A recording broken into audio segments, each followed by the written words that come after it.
श्री सद्गुरु महाराज की जय। 6 जून 1986 ईस्वी की बात है। यह बात गुरुदेव के परिनिर्वाण के वही करीब 20 दिन पहले की बात है, जब गुरुदेव ने प्रातःकाल खुला आचमन कर लेटे लेटे ही ईश्वर, संत और गुरु की स्तुति किए।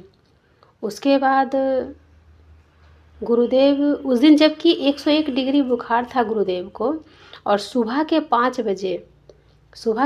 बजे मैं बगल में ही खड़ा था, फिर भी मुझे बहुत ज़ोर से ऊंचे स्वर में हमको पुकार कर आदेश दिए कि भगीरथ स्नान करा दो।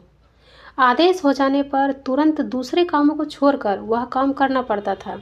इसमें कुछ भी विलंब होने पर गुरुदेव तुरंत ही बिगड़ जाते थे। मैंने तुरंत स्नान करने के लायक अनुकूल पानी तैयार कर दिया।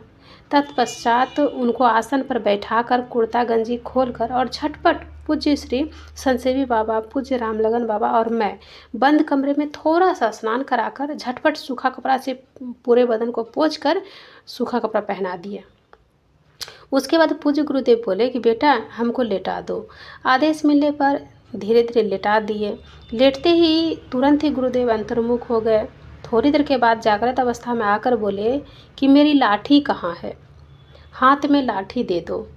मैंने उनके हाथ में लाठी दे दी। वे चित्त लेटे लाठी को पकड़े रहे।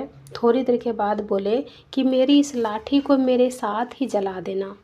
यह कहकर थोड़ी देर गंभीर मुद्रा में आकर फिर करुण स्वर में बोलने लगे कि हे परमेश्वर, हे ईश्वर, जो जो गुण हम में है सब भगीरथ को हो। इस वाक्य को 5 बार दोहराए। उसके बाद बोले कि हे परमेश्वर, हे ईश्वर, जो अवगुण हम में है वह भगीरथ को ना हो। ये 3 बार बोले। मेरे मन में हुआ कि इनमें तो कोई अवगुण है ही नहीं, ये तो पापियों के भी पापनाशक हैं। इनके द्वारा बहुतों का उपकार हुआ है, बहुत से गरीब आदमियों की आर्थिक मदद भी हुई है। आदि बातें सोच ही रहा था कि मेरे मन की बातों को जानकर गुरुदेव बोले कि अवगुण यही है कि हम जो लेटे रहते हैं यह इसको ना हो। यह कहकर ध्यानस्थ अवस्था में चले गए। थोड़ी देर के बाद जागृत अवस्था में आकर बोले कि भगीरथ बेटा, धर्मदास जी का विनती कहो। मैं धनी धर्मदास जी की विनती भक्ति दान गुरु दीजिए और साहेब चितवो हमरी ओर शीर्षक वाली विनती जब सुनाने लगा तो उनकी आंखों से आंसू आ गए। मैंने पतले कपड़े से, जो खासकर आंख पोंछने के लिए रखा था, उसी से आंखों से निकले आंसू को पोंछ दिए।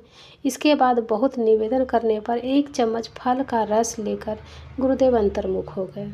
श्री सद्गुरु महाराज की जय।